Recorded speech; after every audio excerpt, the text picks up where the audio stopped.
All right, welcome to the Driveline Baseball Podcast, featuring for the first time Brooke Knight, coach of the Corvallis Knights in the West Coast League. Has some other things on his coaching resume that I can let him do a little bit more talking about. But glad to get Brooke on here. Thanks for joining us.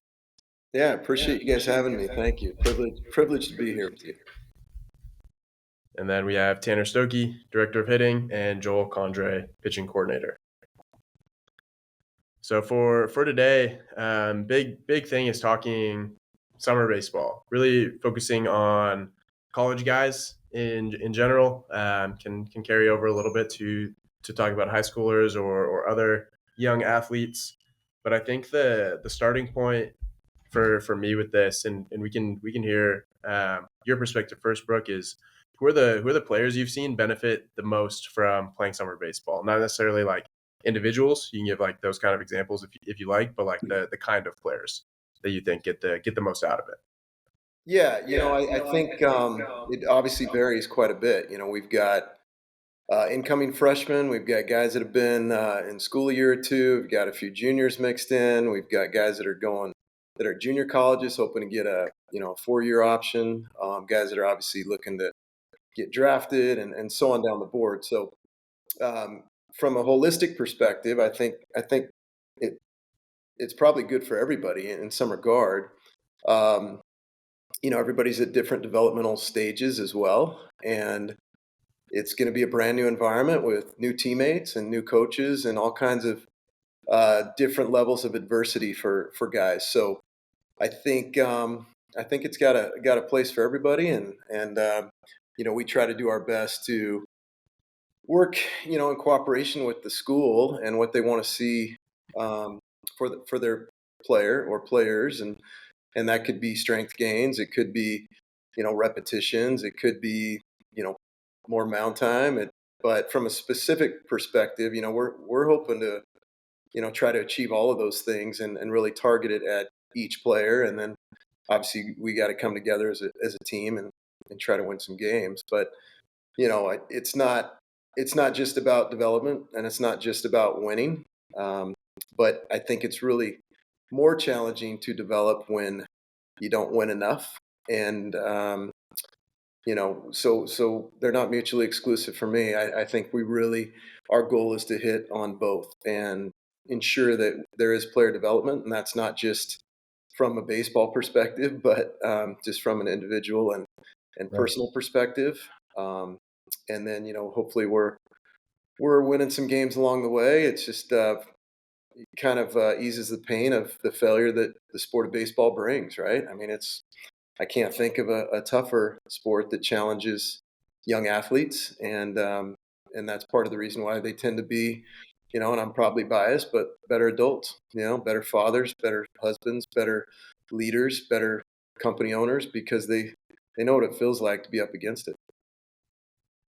I think that covered a lot of Really a lot of ground there. Yeah, well said. I think that with the kind of the player like prototypes or kinds that you kind of touched on there, I think back. I mean, Joel has probably a similar perspective too, as having some time in the league. But I think for a player like myself, it was really valuable because like with converting to pitcher that first summer in the West Coast League, like I got in a few innings at Columbia Basin, my junior college.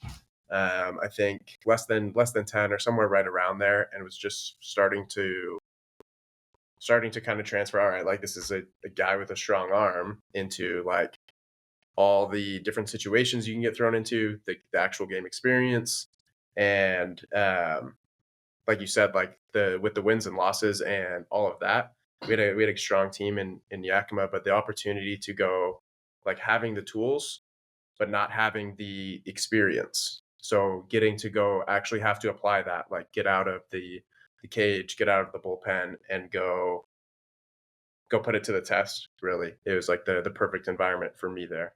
Yeah, I think that's a good point when we're talking about tools versus application. We talk a lot about tools, especially in our environment, as we train guys in a facility setting. But I do think that sometimes our athletes can lose track of the fact that the most important part of training to play baseball is actually playing baseball in the end, right? Yeah, and there is no replacement for has to playing map baseball. towards the field. Exactly. Yeah, and the tools really don't matter if you can't hold a runner, Right. or field your position as a pitcher, or run the bases as a position guy. Yeah, one of the things you mentioned in there, Brooke, really interesting to me. Like you obviously talked about developing people, not only as baseball players but as humans. That's obviously incredibly important for like high school, college age athletes.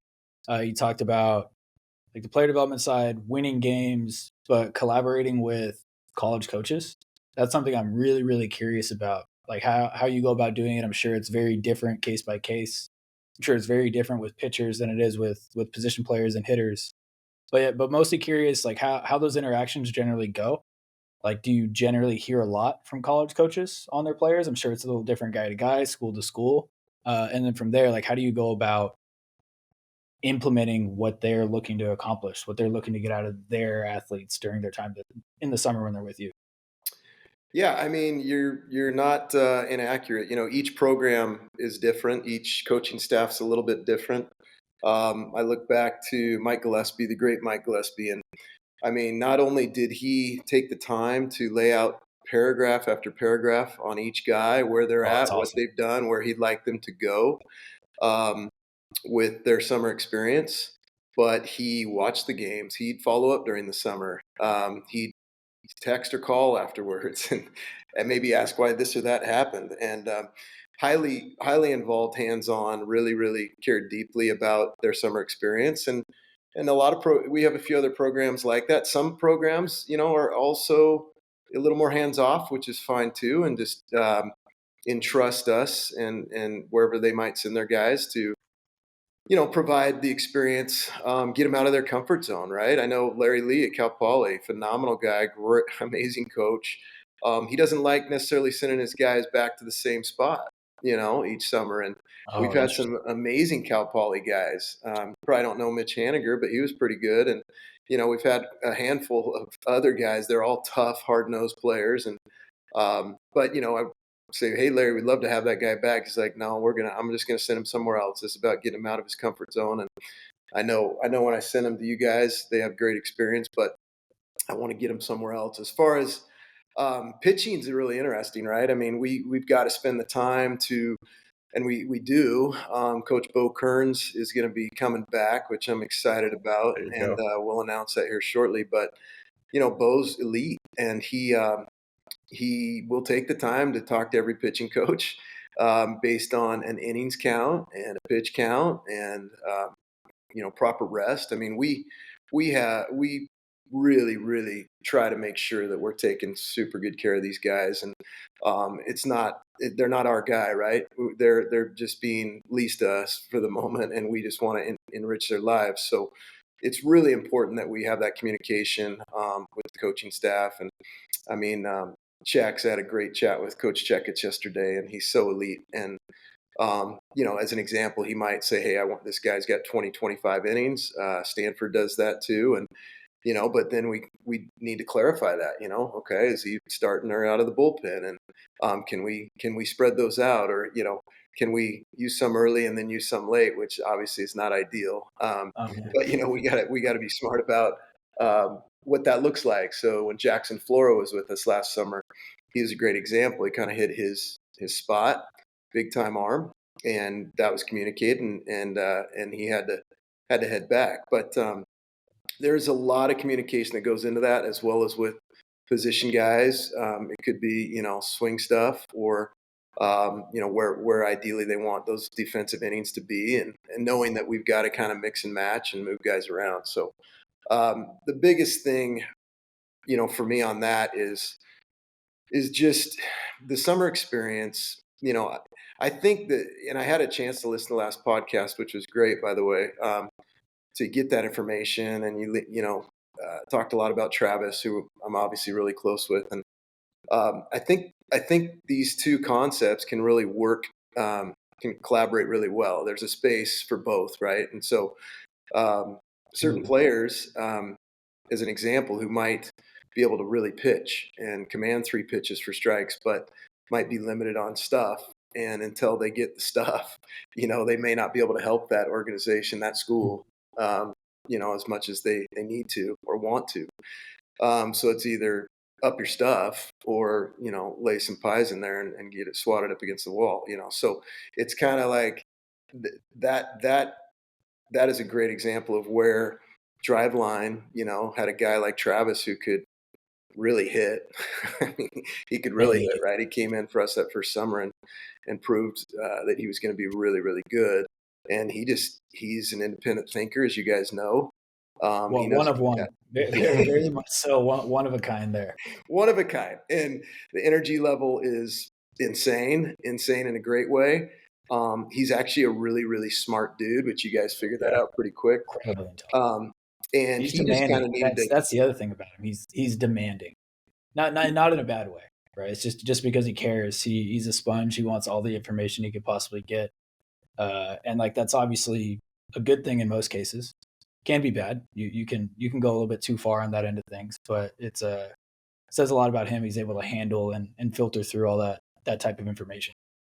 He is, and most guys can't do it. I mean, he is an anomaly. All right. I mean, you guys saw it. He's a guy that said, I am an Indy race car, but I don't want to get beat by 2 feet at the finish line, right? How do I tweak and play with this engine? I mean, he's done it, and he still plays with a chip on his shoulder. Like he still feels like he's got something to prove. So he's a great example of a guy that was elite that obviously benefited from going up there, and and my own son will flat out tell me. I mean, it helped him, with some backside stuff, some force plate stuff, and he could crash in a little bit, but I definitely think it helped bat speed stuff. So there's some really good stuff there. I think the summer experience and what obviously these coaches are dealing with is NIL portal has really changed the game, and it's no longer a marriage.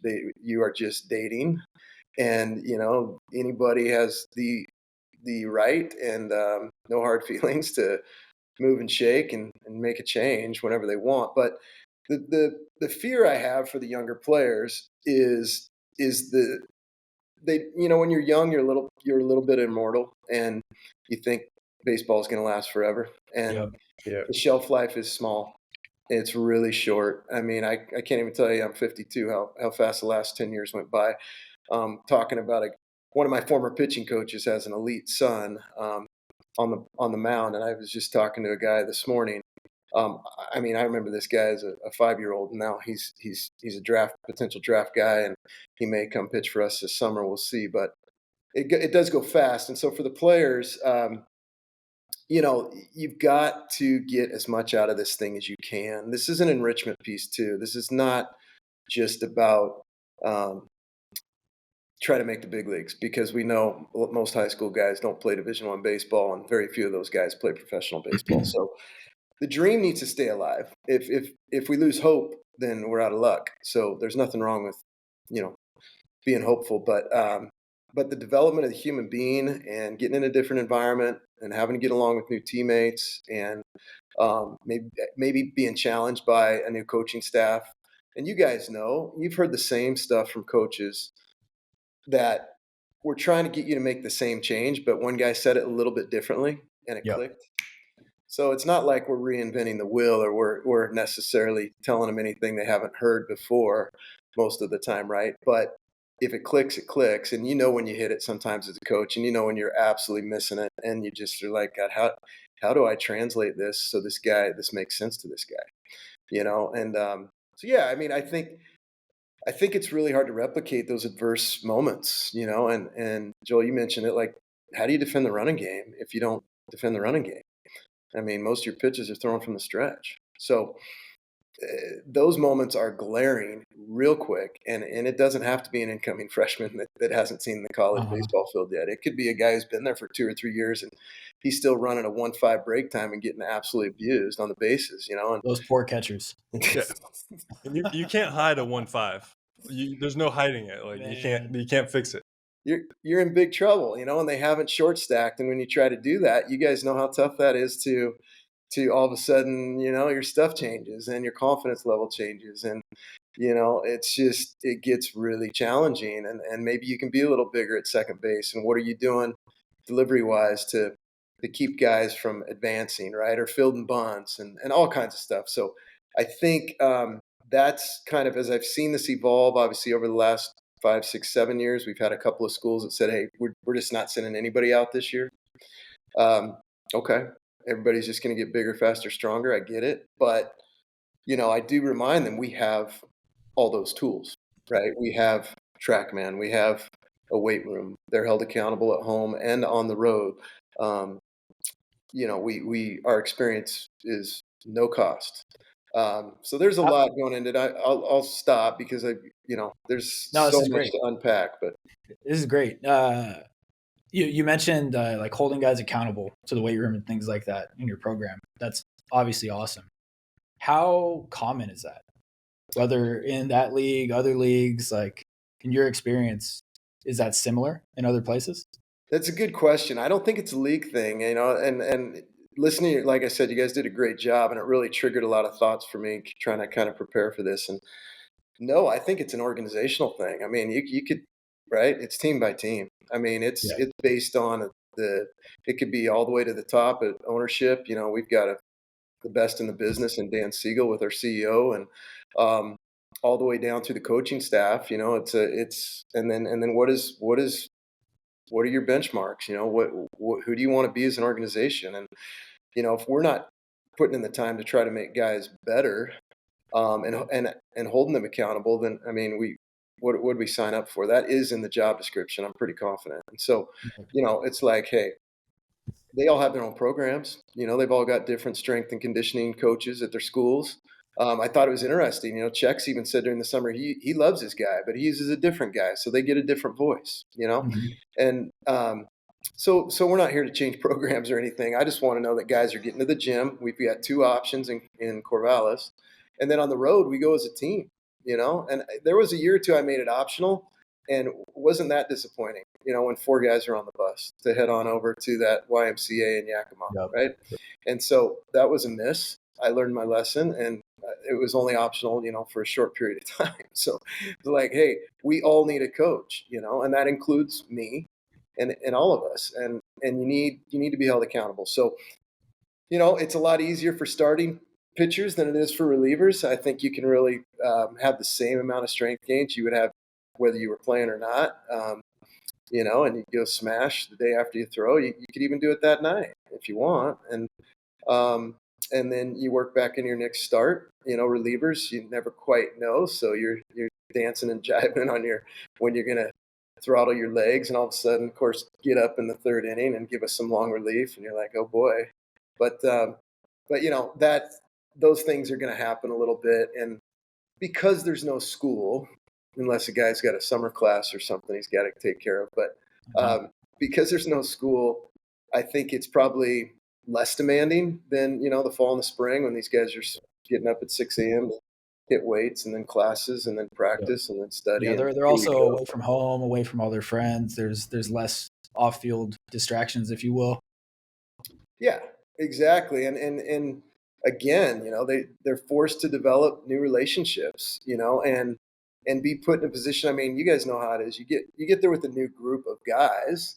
We've all got egos. We're all dudes. Like, we want to prove we belong, Uh-huh. and some of our best stories have been junior college and D3 guys flat out taking D1 jobs.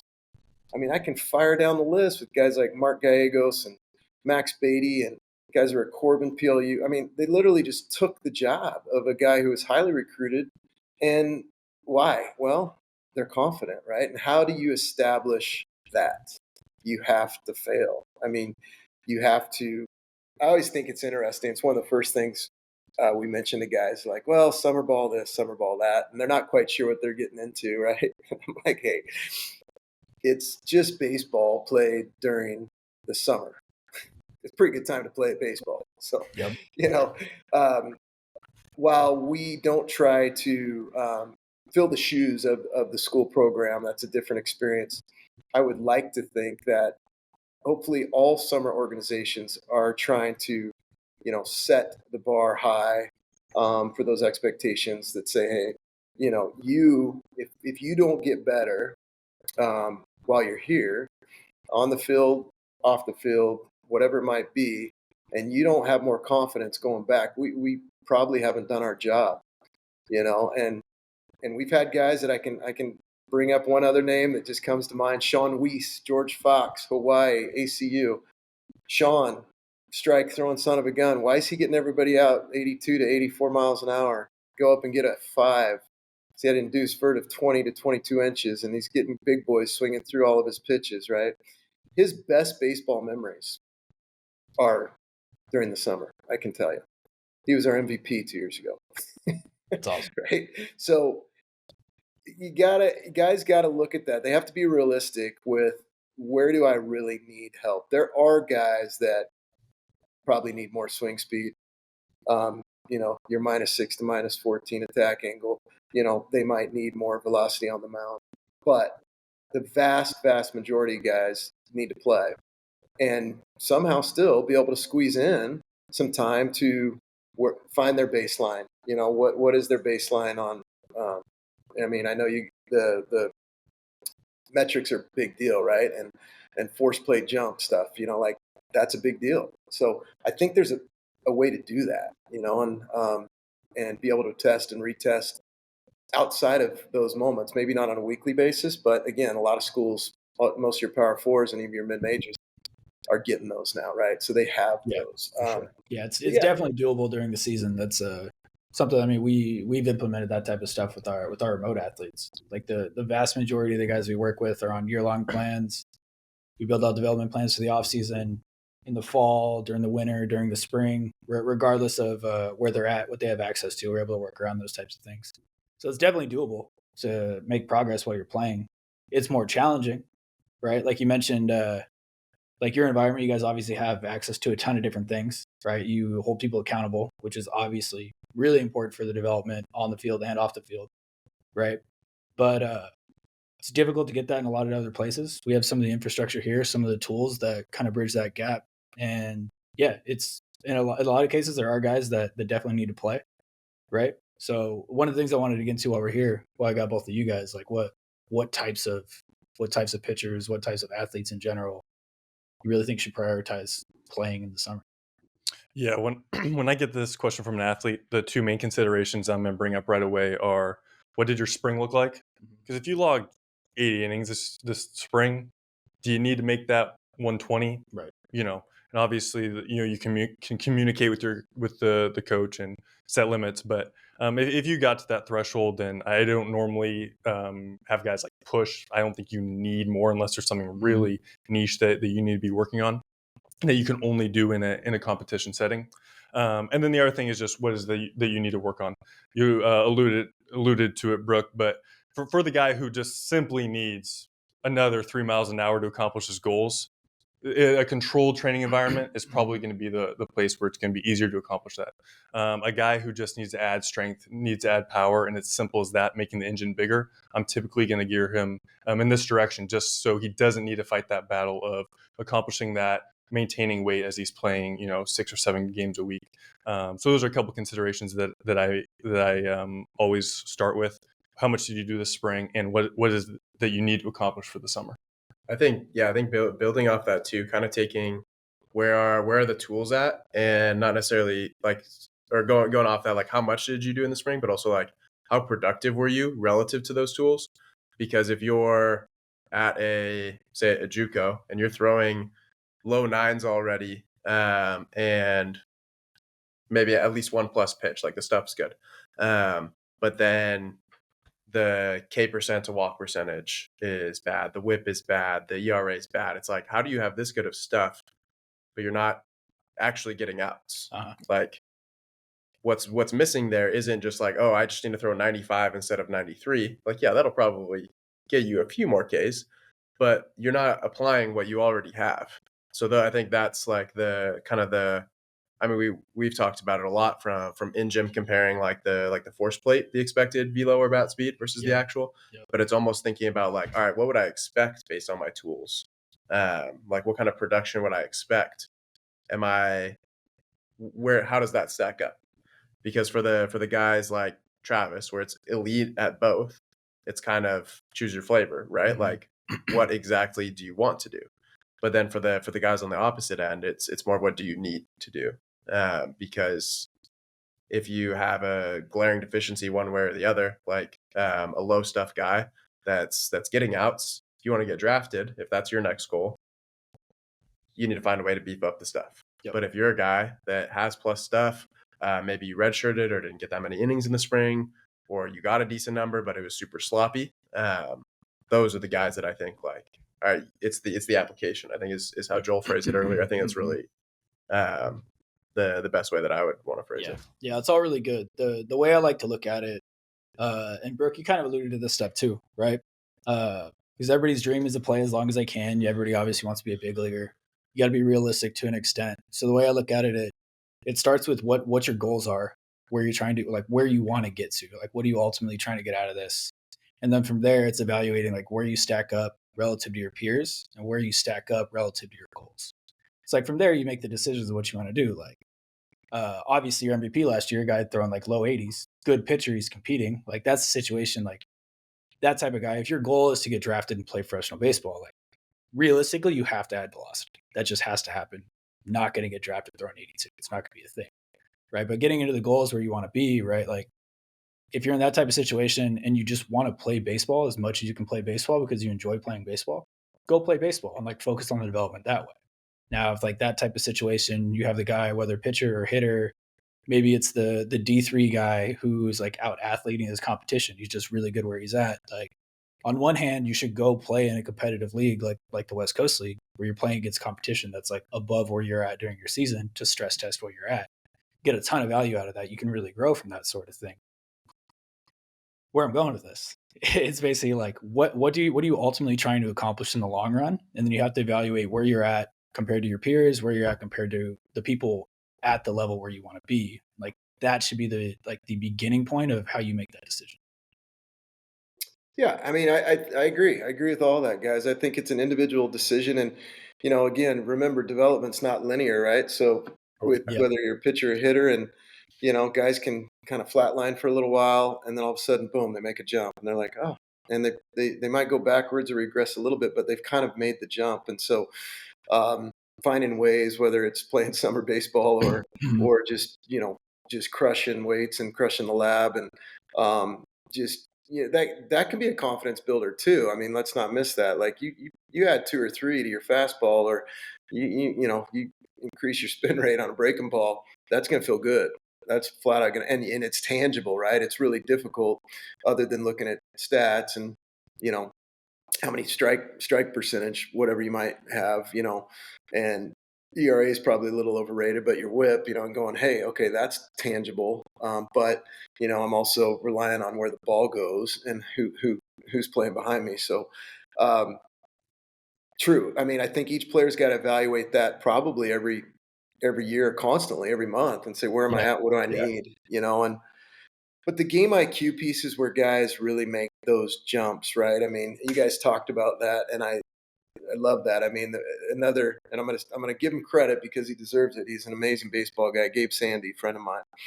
Gabe, I'm totally stealing this, but he said, hey, we're sitting there. We're in Las Vegas, AAA Park, watching the WCC tournament. He's like, hey, that guy over there, he's got stinks. And hopefully, he'll figure out how to get some instincts. And that guy's already got instincts.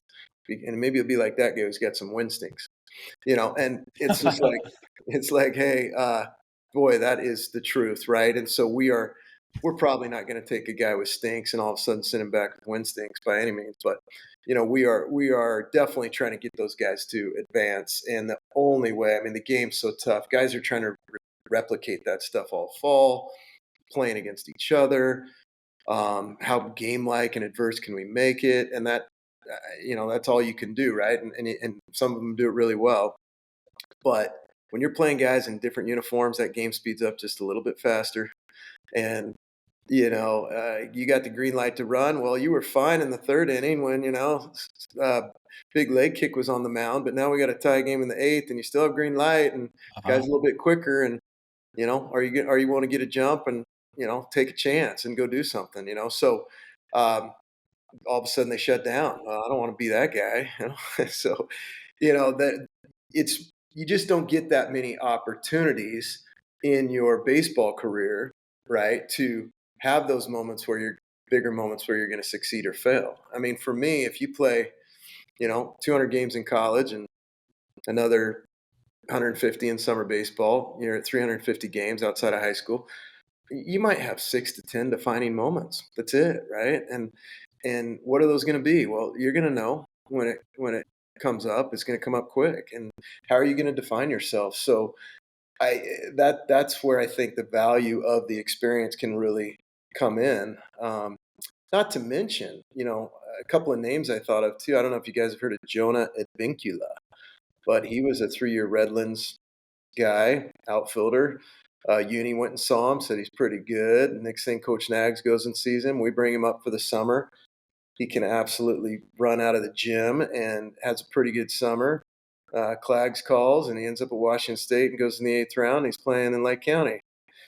So it's like you've got lots of those stories too. Tai Yukamoto with us for the last 2 summers from Pacific is now leading off for the Bulldogs, Gonzaga, right? So you get exposure that you can't really get anywhere else. And part of that might not even be like, did a scout come see you? A college coach?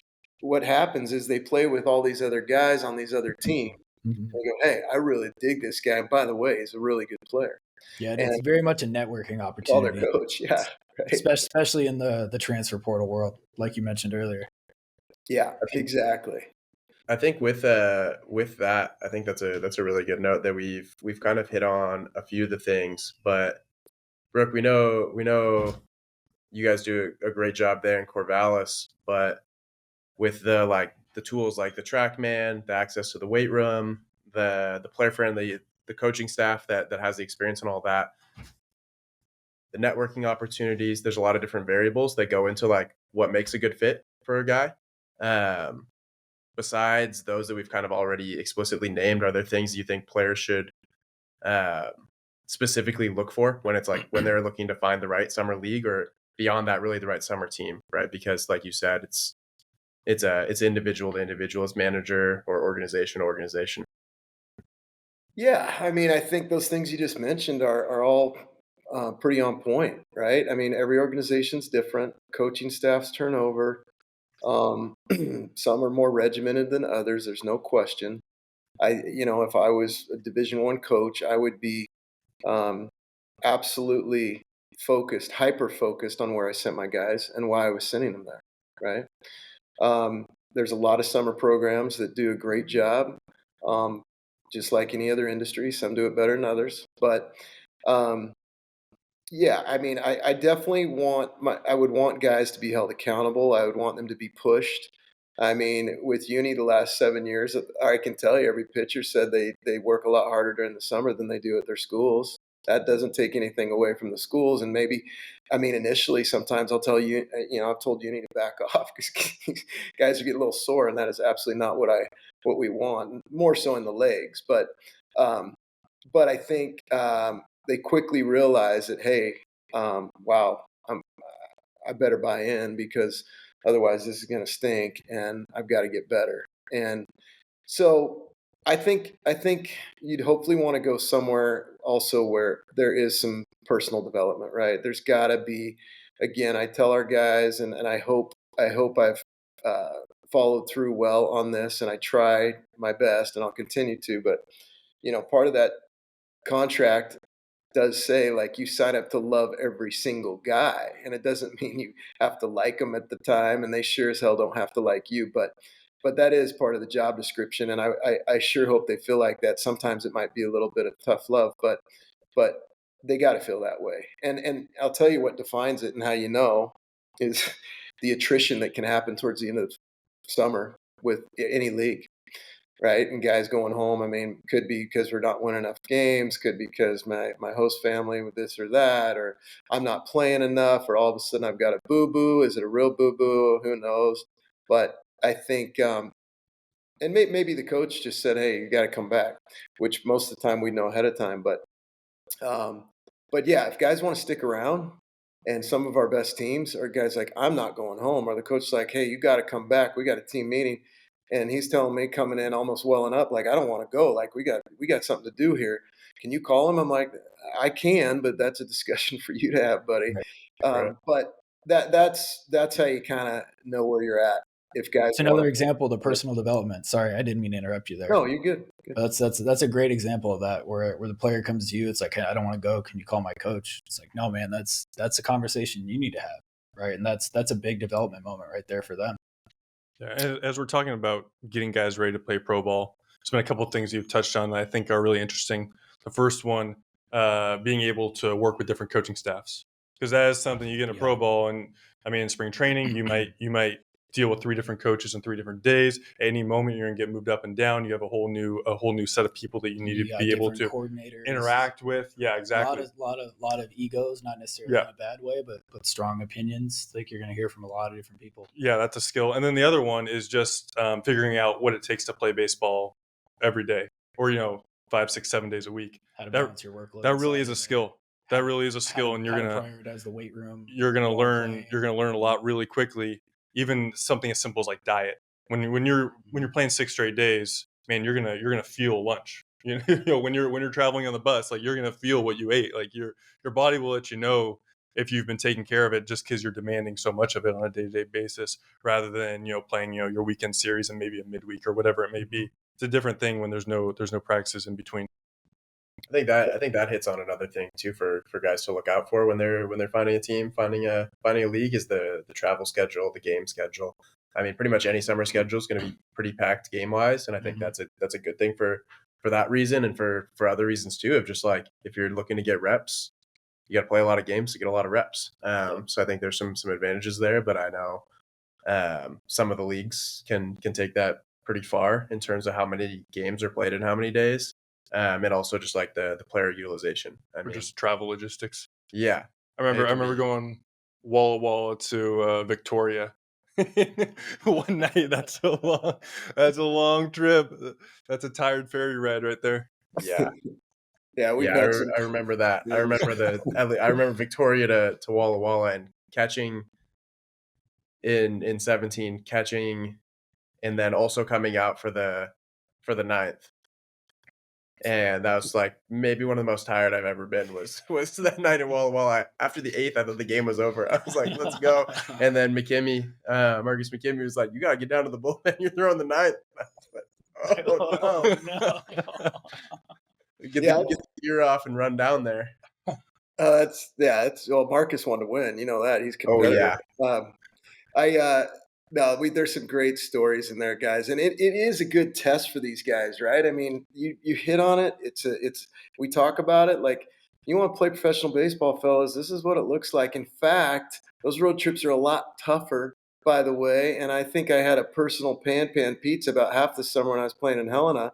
That was our post game meal. It was a Domino's freaking. I mean, the credit to the players of today. I look at our 08 club. I think we had like 11 or 12 position players all summer. Those guys were banged up. We had like 3 days off. A couple of them are coaches and great coaches now. But, we damn near every one of those guys ate fast food when we'd stop, right?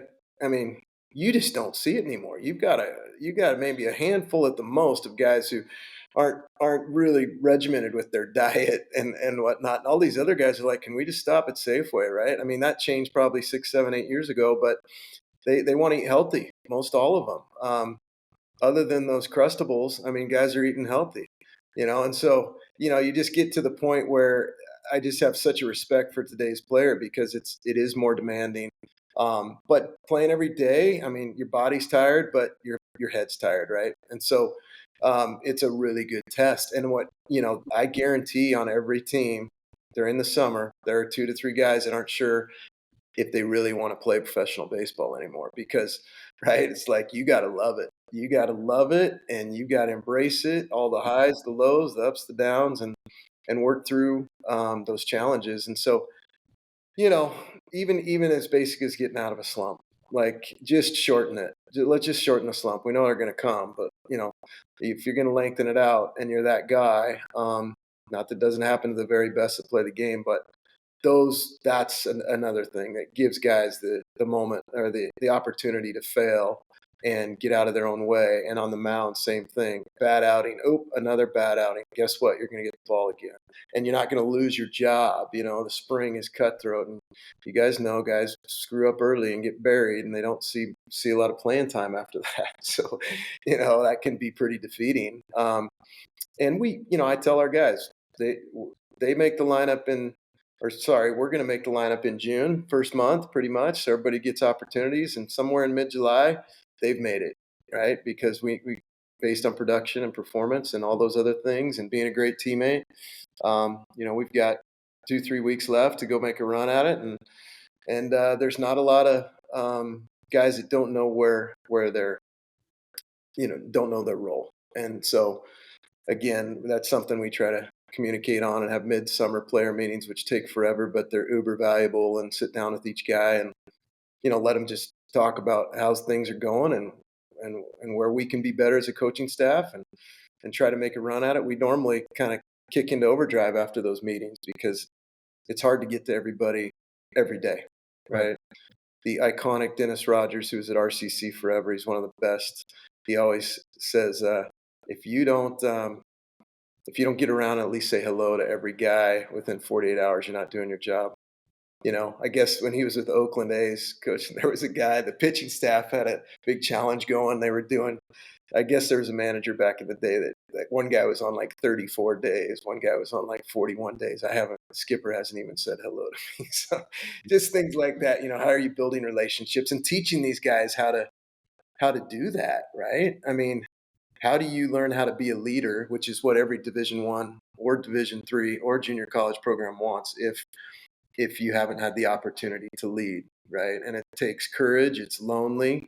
It's hard, right? So our best teams generally have one or two really great leaders, and we've had a couple teams that didn't have any, and we're trying to talk a lot about it and promote it. And what are you doing to be able to go back to your school and go, hey, I went from kind of young adult from boy to I'm kind of a young man now, and maybe I'm a real man, and I'm going to take it by the horns when I get back in the fall, and my buddies and my teammates are going to go, this dude's like, he's just a little bit better player, but man, he's going to help us win some games just through his leadership. So some of that stuff too. That's awesome. I think one more thing that I really want to touch on is we've hit on a lot of the stuff that can happen during the game that's important for these player development, as well as like the weight room and those kind of resources. But mostly a question for Tanner, because I think like we've seen guys, develop those tools, develop bat speed, like maintain and grow bat speed in season, right? Like you're getting BP rounds, you have time to hit. It's a little different than on the pitching side where you're not doing plyo velos and then also going and throwing in games, right? Your economy is a little tighter. Your training economy is a little bit different on that side. In order to do that, what are some ways, like how does that work in for a guy who he's getting those game reps, but you have opportunities to still develop? Yeah, it honestly, it depends, right? Obviously, kind of comes back to the idea of like your goals, what you want to accomplish during that time period, where you want to be when you get back to the team in the fall, where you want to be in the spring, and just like essentially assessing where you're at and putting together a plan on how you're going to accomplish things, right? Like for example, it's like you need to develop bat speed, right? Like a good example here would be like the underclassmen who maybe played a little bit at the beginning of the season, lost their job, was on the end of the bench the rest of the year, right? And one of the big things with developing in general, it's like compounding, right? So like if you're going to go play summer baseball, and generally like you're not playing a lot, you need to get better at playing baseball, get back to the stinks, get back to the stinks there. You need to like raise the baseball IQ, get a better feel for the game itself, right? Like, and you're not playing during the spring, you're obviously not going to get that opportunity there. And maybe you're in a situation where your college wants you to go play in the summer for exactly that reason. It's even more important you take advantage of that time in the spring to really focus on developing some of your skills while you have that time to do so. And then you can utilize the summer as a way to kind of stress test things, heat check where you're at. Maybe it's like the guy who on the skill side is really good, like physically developed. You have bat speed, bat path metrics, those types of things are in a good place. It just doesn't necessarily transfer to the game. You can use that time in the summer to like really evaluate and stress test different types of approaches, how you want to, maybe you want to practice like sitting on pitches. Maybe you want to practice on hitting balls certain parts of the field, things like that. So it really depends on the situation, right? But especially in an example like summer baseball, Brooke, like you mentioned earlier, where you don't have school and you're not at home, you don't have your friends, you don't have the things you normally do in your free time. Like you could take that time in the summer to really focus on your development. Granted, you need to really care about your workload. You need to really care about your nutrition and focus on your sleep and things like that. But you have way more time in the day to do these things, right? So like you can run into issues where maybe there's no cage with your summer ball team, or the bus shows up way too late to the field where you don't have time for early work.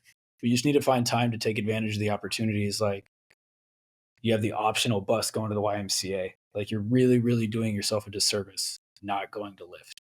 Like if you have the opportunity to get to the field a half hour early to do some bat speed training or do something specific, focus on like improving your bat to ball skills, things like that. You're not taking advantage of that. You're just expecting to get better just by playing games. It's probably not going to happen, at least on like a skill development side of things. So long-winded way of saying it depends on what your goals are, where you're at, what you need to accomplish. But the main thing is just you really have to take advantage of the time you have and actually look at it as a development opportunity. Nice. No wasted reps. No wasted reps. Exactly. They're going to be limited. You touched on that, Tim. I mean, early work, right? So sometimes it behooves you to grab, I know Uni and Bo have grabbed, just 2 to 4 pitchers every day and kind of mix through it, and because so you can be efficient and productive. And then we might grab a couple hitters, and then all of a sudden it's like, well, I want some and I want some. And again, there's a pecking order there too that says, well, shoot, those guys are getting all these early swings, or we're doing something specific. And all of a sudden that number grows and grows and grows. And next thing you know, you've got, 15 bats there for early work. So good problem to have. Yeah, it's great. And we're fortunate, at the facility where we don't have a lot of field management stuff, but you got pretty good setup. Yakima had a little bit of that, right? but it is that shelf life thing again, right? I mean, that window is closing every day on 97%. I mean, how many guys from Power Fours are going to get drafted on average every year? 2 or 3. Some schools will have 4 or 5. I get that, but a lot of guys, that'll be it, right? And that's the best of the best. So I just, for the majority of our guys, and we've had a lot of draft guys, we might, I don't know what the number is, 17 guys have been in the big leagues or something, but there may be more now. But for the majority of the guys, I just think they need to outside of, again, not losing hope for the dream, understand that, man, I just want to play. It's kind of like, do you go D1 and watch somebody else play, or do you go D2, D3, or do you go and make sure you're on the field? Those are tough decisions for kids, and you don't know where you're going to land, right? So, but you got to play. If you're going to be there, man, you got to find a way to be on the field and pick the right level too, right? That's a tough one. So, right, yeah. That's a really good last point, because I think like kind of in my head trying to go through the checklist of like, all right, we've covered a lot of ground, but like, what's the checklist for like what a guy should be looking for? And like we've touched on like the resources, like leagues that have data collection, like the Stadium Unit TrackMan and all of that is massive. Having access to a weight room at home and on the road, the travel, all of that, the resources, like that's one big component.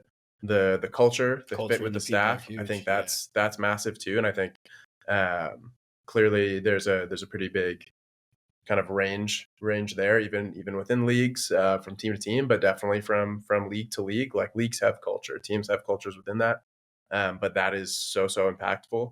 And then I think that last one that you just brought up is like, if you're gonna go play, you gotta be playing. So like going somewhere where and I think the schedule comes into that too. We talked about like the balance between too many games and enough games, but also like that second part of like, doesn't matter how many games your team's playing. It matters how many reps are you getting. Mm-hmm. Because if you're the fifth outfielder or something like that, I don't know, not too many summer ball rosters are carrying a surplus of position guys. But if you're watching a lot of baseball during the summer, you're not. Maybe that helps the baseball IQ a little bit. You're soaking it in, but it's not the same as playing. So I think that's kind of that last note is actually going somewhere where you're playing. Yep. Finding some place where you're both going to play, but you're still going to be challenged. And the level of You're still gonna be competition. challenged. I think that's a good point too, because if you're playing either up or down, either one can be detrimental. I think playing, if you're at too high of a level, that you're going to have trouble getting on the field enough, and when you are on the field, the confidence, the how you're feeling day to day, trying to shorten those slumps is going to be real hard if you're playing past where you're at. And the other way is true. You're not going to find those moments, though, that adversity that I think is a valuable part of playing a schedule like that. You're not going to hit that adversity if you're in a league where you're hitting 400 and slugging 600 or something like that. Like probably not in the right spot. So that, I think that balance is huge. That's a good point. Yeah, I mean, Chex yesterday and Travis Buck today were chatting, and just it was funny. They both kind of said the same thing a little differently. Like, and you've touched on it. I mean, if you've got stuff, I mean, Scherf was a really good example, Jimmy Scherfy. But if you've got stuff, and you're doing a pitch design thing, and it takes time, right? And all of a sudden it's pitch ball 4, ball 5, but you're in the lab. And then, oh my gosh, I got it. So that's growth, right? There's boom. Okay, that we did. How'd that feel? We did something. Can we get back to that? So you've got to have that ability to make those changes, right? And have that growth. And then in the same account, how's that going to translate? Because if it takes you 7 pitches to throw a good one, like we're in trouble, right? We got 2 guys on, and the bullpen's hotter than hell, double barreling, and we're like, oh boy. So it's a balance, right? There's an absolute balance. There's an absolute space for both places, and guys just need to, really figure out where they fit, and that could change month to month, year to year for each guy, right? And they make those jumps, and then okay, well, maybe I need one more than the other, contrary to what I thought 6 months ago. So that's the beauty of it, and guys trying to figure out what's going to help them progress the most. But as far as the summer experience, hopefully there's human connection, there's a life enrichment. These guys are making connections with other guys that will also, by the way, be future business partners and clients. It happens. It's nuts. A lot of these guys are insurance, financial advisors, real estate agents, mortgage professionals, and guess who their clients are? All those dudes they played summer baseball with. Yeah. So there's a method to that as far as future success too. That's good stuff. Honestly, I think we covered a lot of ground. I think that's either of you guys have any other questions for Brooke or anything you want to cover? I think this is great, Brooke. Yeah, thank you so much. Really appreciate your time. I think super valuable perspective there. You guys are great. Thank you so much for having me. And let's figure out a way to be great partners and keep doing it. Absolutely. Beautiful.